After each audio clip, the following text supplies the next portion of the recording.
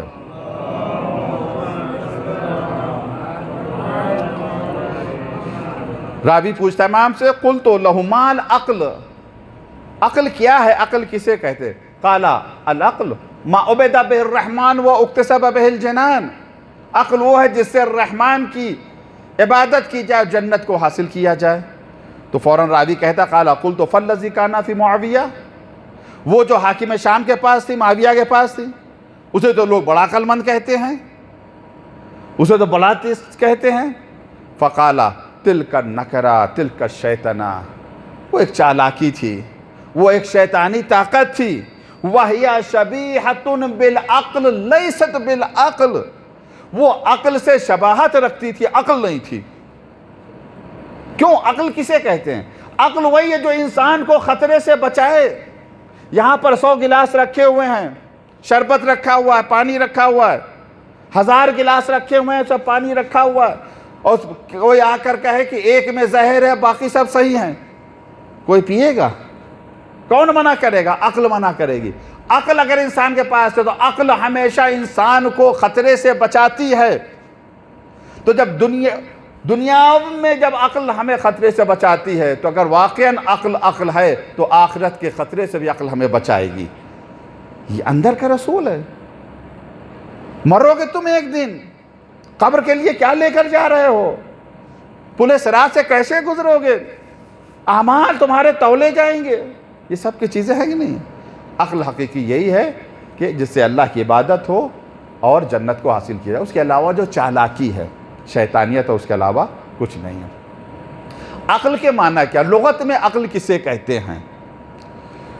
Dictionary کے اعتبار سے لغت میں عقل کہتے ہیں منع اور امساک کو، منع کر دیا، امساک یعنی روکنا۔ اچھا کچھ الفاظ ایسے ہوتے ہیں جن کے معنی اتنے زیادہ واضح اور روشن ہوتے ہیں کہ پھر اگر اور زیادہ واضح کرنے لگے تو پھر آدمی جو ہے کہتے ہیں یہ کیا باتیں کر رہے ہیں۔ علماء کہتے ہیں توضیح الواضحات اشکل المشکلات، جو چیز واضح ہو اس سے واضح کرنا بہت زیادہ مشکل ہے۔ پانی کسے کہتے ہیں؟ ہر شخص کو معلوم ہے کہ پانی کسے کہتے ہیں۔ نور کیا ہے؟ سب کو پتہ ہے نور کیا ہے، بے شک سب کو پتہ ہے نور کیا ہے، بے شک سب کو پتہ ہے پانی کیا ہے۔ اسی طرح سے سب کو پتہ ہے عقل کیا ہے، سب کو معلوم ہے عقل کیا ہے، صرف ایک کو چھوڑ کے، یعنی جس کے پاس نہ ہو۔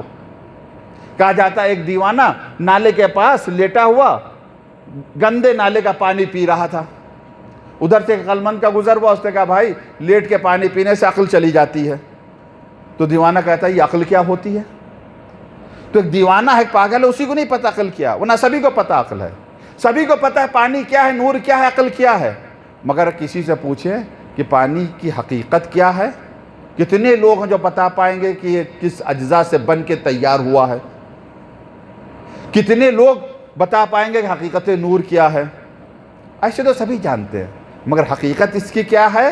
پانی کیسے بنا، نور کیسے وجود میں آیا، حقیقت عقل کیا ہے؟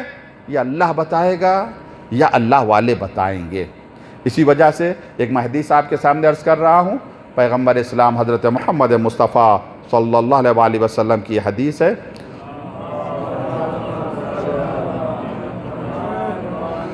اس میں ایک اہل کتاب نے پیغمبر سے سوال کیا تھا، قال اخبرنی عن العقل، بہار جلد نمبر 1 صفحہ نمبر 117 میں حدیث ہے، اخبرنی عن العقل، ہمیں بتائیے عقل کسے کہتے ہیں؟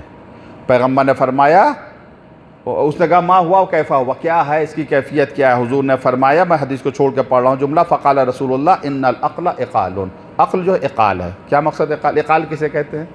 اونٹ اگر سرکش ہو جائے تو اس کے پیروں میں ایک رسی باندھ دی جاتی ہے تاکہ بھاگنے نہ پائے، اسی رسی کو اقال کہتے ہیں، اسی رسی کو اقال کہتے ہیں، اس کے اونٹ کے پیر باندھ دیے جائیں، سرکش جانور کے پیر باندھ دیے جائیں۔ پیغمبر نے کیا فرمایا؟ ان العقل اقال، عقل کیا ہے؟ اقال ہے، من الجہل والنفس مثل اخبث الدواب فان لم توقل حارت، یہ بالکل ایسے ہی ہے جیسے سرکش جانور اگر اسے نہ باندھا گیا تو ہلاک ہو جائے گا۔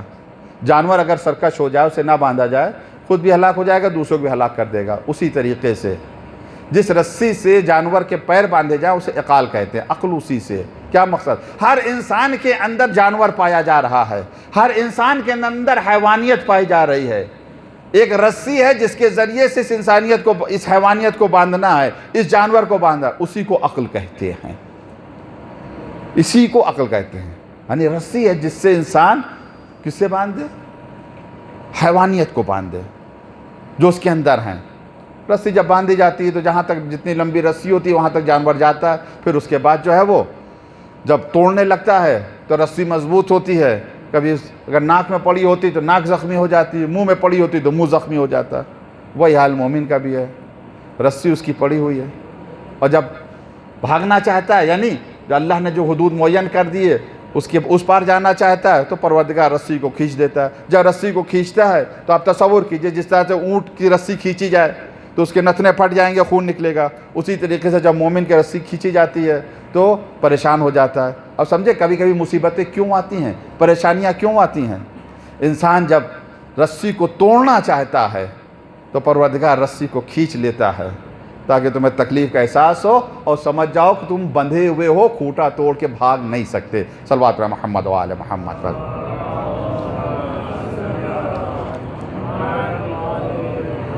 اب وقت نہیں بچا میرے عزیزو، عقل، قرآن میں عقل کے معنی کیا ہیں انشاءاللہ میں ڈیٹیل سے بتاؤں گا، لیکن اگر ہم خلاصہ یہ کہیں تو 49 مرتبہ 49 مرتبہ یہ لفظ عقل مختلف صیغوں کے ساتھ فعل مضارع اور فعل ماضی کی شکل میں آیا ہے۔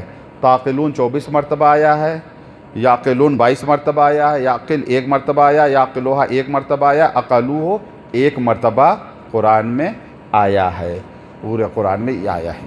پھر شاید انشاءاللہ اگر زندگی رہے تو، کیونکہ میرے پاس وقت نہیں ہے اور صرف 10 منٹ بلکہ 9 منٹ باقی ہے، مصائب بھی پڑھنا ہے، گفتگو کو میں سمیٹ رہا ہوں میرے عزیزوں۔ کل انشاءاللہ گفتگو آگے بڑھے گی، فوجی کیا ہیں، جو 75 فوجی جو پروردگار نے دیے ہیں عقل کے، وہ کیا ہیں، اور اس کی ضد جو جہل کو دیے ہیں وہ کیا ہیں۔ اگر ہمارے اندر وہ فوجی پائے جا رہے ہیں تو انہیں اور طاقتور کریں۔ دیکھیے تنہا انسان ہار جاتا ہے، جتنا بھی بہادر کیوں نہ ہو ہار جاتا ہے، لیکن اگر فوج کے ساتھ ہو تو انسان جیتتا ہے۔ بعض لوگ جو شکست کھا جاتے ہیں اسی وجہ سے کھا جاتے ہیں کہ تنہا آ جاتے ہیں میدان میں۔ محراب یعنی نماز کی جگہ کیا محراب کہتے ہیں، جنگ کرنے کی جگہ، یہاں اگر کوئی تنہا آ جائے، شیطان پورے فوج کے ساتھ آتا ہے حملہ کرنے کے لیے، حملہ کرتا ہے۔ اگر فوج نہیں ہمارے پاس، تنہا لڑائی کریں گے شیطان سے تو ہار جائیں گے۔ عقل بہت ہی زیادہ اہم ہے۔ عقل اللہ کی عظیم نعمت ہے، ایک عظیم نعمت ہے عقل۔ اسی عقل سے بہت فیصلے ہوتے ہیں، مختلف، ہم نے کہا وقت تو نہیں رہا کہ میں جو فلسفیوں نے اور منطقیوں نے جو عقل کی تعریف کی میں آپ کے سامنے پیش کرتا۔ ماشاءاللہ اہل علم بھی تشریف فرما ہیں، مطلب ایک عام تعریف میں آپ کے سامنے عرض کروں عقل کی، جو عام فہم ہے، سب اس سے آسانی سے سمجھ سکتے ہیں عقل کس قوت کا نام ہے۔ خیر و شر میں تمیز تو عقل سے دی جاتی ہے۔ ایک بلڈنگ ہے 20 منزلہ 25 منزلہ، آپ اس کے اوپر ہیں 15ویں فلور کے اوپر، فلیٹ ہے، چاروں طرف سے بند ہے، کچھ نہیں دکھائی دے گا، آپ صرف اتنا ہی دیکھیں گے جتنا فلیٹ کے اندر ہے، باہر نہیں دیکھیں گے۔ اگر کھڑکی کھول دیں، جب کھڑکی کھولیں گے تو باہر آپ کو بہت بڑی فضا نظر آئے گی، پورا شہر نظر آئے گا۔ بس اسی طریقے سے سمجھ لیجئے، ذہن میں ایک کھڑکی ہے جس کا نام عقل ہے، جب وہ کھلتی ہے تب جا کے ایک وسیع فضا انسان کو نظر آتی ہے۔ جتنا زیادہ کھڑکی بڑھتی جائے گی اتنے ہی زیادہ انسان جو ہے اس کو وسیع فضا ملتی جائے گی، معرفت کی فضا ملتی جائے گی۔ عقل سے انسان بہت کچھ درک کر سکتا ہے، عقل سے انسان حق اور باطل کو پہچانتا بھی ہے اور حق کا ساتھ بھی دیتا ہے۔ یہ عقل ہے جو کہتی ہے کہ امام حسین پر گریہ کیا جائے۔ کیوں؟ کس وجہ سے؟ یہ عقل ہماری کہتی ہے، عقل سلیم ہماری کہتی ہے امام حسین پر گریہ کیا جائے۔ کیوں؟ کس وجہ سے؟ عقل، ہم کہیں جا رہے ہیں اتفاق سے، خدا نہ کرے ایکسیڈنٹ ہو گیا، بے ہوش ہو گئے، آنکھ کھلی تھی اسپتال میں، 2-4 دن کے بعد ہوش آیا تو ڈاکٹر نے کہا شکریہ ادا کیجئے فلاں صاحب کا، آپ کا تو ایکسیڈنٹ ہو گیا تھا، بے ہوش پڑے تھے، اتفاق سے ادھر سے وہ گزرے، آپ کو اس حالت میں دیکھا تو اسپتال پہنچا دیا، اگر موقع پر نہ پہنچاتے تو آپ کا بچنا مشکل تھا۔ فوراً ذہن میں آیا کون ہے وہ صاحب، بتاؤ میرا منعم کون ہے، میرا محسن کون ہے، تاکہ اس کا شکریہ ادا کرے۔ یہ کون کہہ رہا ہے؟ یہ انسان کی عقل کہہ رہی کہ محسن کا شکریہ ادا کیا جائے، منعم کا شکریہ ادا کیا جائے۔ ہلاک ہو جاتی، سب ہلاک ہو جاتے اگر امام حسین علیہ السلام نہ بچاتے۔ امام حسین علیہ السلام کربلا حکومت کے لیے نہیں آئے تھے، شہید ہونے کے لیے آئے تھے، اور سب کو بتا دیا تھا کہ میں شہید ہونے کے لیے آیا ہوں۔ پہلی محرم عزادارو، اور آج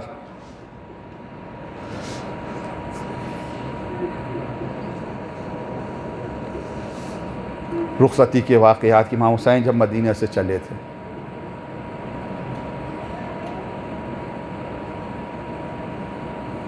جناب ام سلمہ وہ امام حسین کے پاس آتی ہیں، آنے کے پاس کہتی، روایات کے جملے جو مقتل کے جملے میں آپ کے سامنے پڑھ رہا ہوں، لما عزم علی الخروج من المدینہ، جو امام حسین نے ارادہ کر لیا مدینہ سے نکلنے کا، اتت ہو ام سلمہ آئی، ام المؤمنین ام سلمہ امام حسین کے نانی، فقالت یا بنیہ لا تحزنی بخروجک الی العراق، میرے بیٹے حسین عراق جا کر مجھے غمزدہ نہ کرنا، عراق نہ جانا، فإنی سمعت جدک، میں نے تمہارے نانا سے سنا ہے، یقول کہ تمہارے نانا فرماتے ہیں، یقتل ولدی الحسین بأرض العراق، میرا بیٹا حسین عراق کی سرزمین پر قتل کیا جائے گا، فی ارض، اس زمین پر قتل کیا جائے گا، یقال لہا کربلا، جس کا نام کربلا ہوگا، میرے لال حسین کربلا نہ جانا۔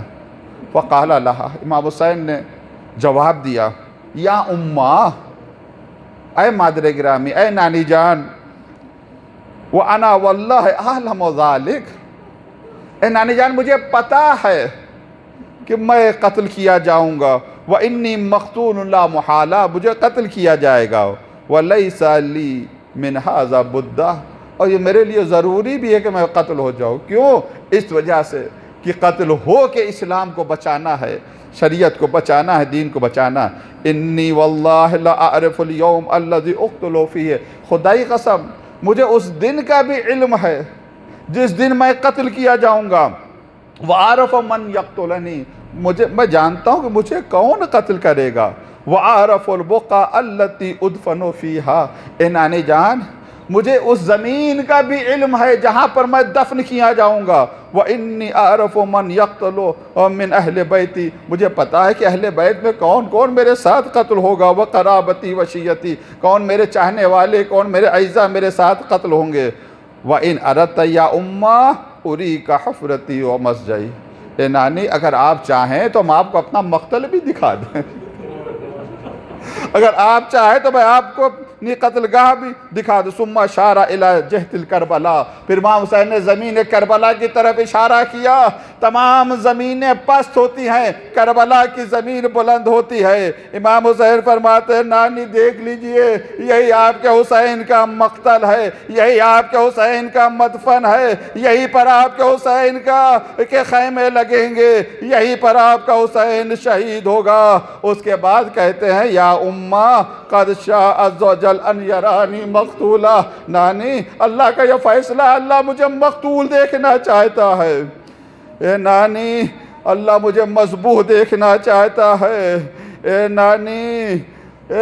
نانی جان ہمارے ساتھ ہمارے اہل بیت بھی قتل کیے جائیں گے، ہماری عورتوں کو قیدی بنایا جائے گا، مدد کے لیے بلائیں گے مگر کوئی ہماری مدد کے لیے نہیں آئے گا۔ اس کے بعد ایک دوسری روایت میں ام سلمہ کہتی ہیں کہ حسین نے ایک مٹھی اٹھا کر دی، کیونکہ جناب ام سلمہ نے امام حسین سے کہا تھا بیٹا، ایک روایت میں تمہارے نانا نے مجھے ایک خاک دی ہے اور میں نے اس خاک کو شیشی میں بند کر لیا ہے، تمہارے نانا نے کہا تھا کہ ام سلمہ جب یہ خاک خون میں بدل جائے سمجھ لینا کہ میرا حسین قتل ہو گیا۔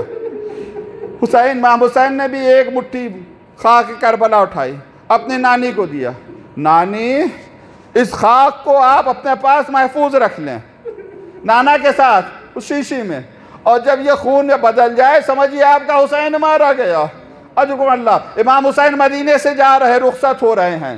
علامہ مجلسی نے بہار میں لکھا ہے کہ ایک بیٹی تھی جو بیمار تھی، جناب فاطمہ صغریٰ، مجھے نہیں پتا عزادارو، ہم تمام لوگ مسافر ہیں، عالم غربت میں ہیں، جب ہم گھر سے چلتے ہیں، اپنے وطن سے چلتے ہیں تو بہنیں کس طریقے سے بھائی کو رخصت کرتی ہیں، بیٹی کس طریقے سے باپ کو رخصت کرتی ہے۔ بس عزیزو آپ تصور کریں، بھرا گھر حسین لے کے جا رہے ہیں، سکینہ کو لے کر جا رہے ہیں، علی اصغر کو لے کے جا رہے ہیں، رباب کو لے کر جا رہے ہیں، مگر ایک بیمار بیٹی اسے چھوڑ کے جا رہے ہیں۔ مجھے نہیں پتا جناب صغریٰ نے کیسے علی اکبر کو رخصت کیا ہوگا، مجھے نہیں پتا کیسے حسین کو رخصت کیا ہوگا، پر کسی طریقے سے رخصت کیا قافلے کو۔ قافلہ آیا، اپنا جناب فاطمہ صغریٰ کو پتا ہے، نہ ام سلمہ کو پتا ہے کیا ہو رہا ہے۔ عاشور کا دن آیا، ام سلمہ بہت ہی بے چین ہیں، عصر سے تھوڑا پہلے آنکھ لگ گئی، خواب میں رسول خدا کو دیکھا، آئے ہیں، سر کے اوپر خاک پڑی ہے، اے اللہ کے رسول کیا حالت ہے، کہاں سے آ رہے؟ ام سلمہ کربلا سے آ رہا ہوں، میرا حسین قتل ہو گیا، میں دن بھر کربلا میں تھا، حسین اور حسین کے بچوں کا خون جمع کر رہا تھا۔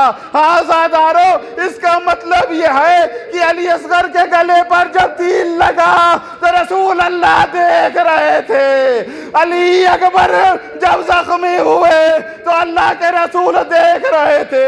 اجرکم اللہ، خدا آپ کو کسی غم میں نہ رلائے سوائے غم امام مظلوم کربلا کے۔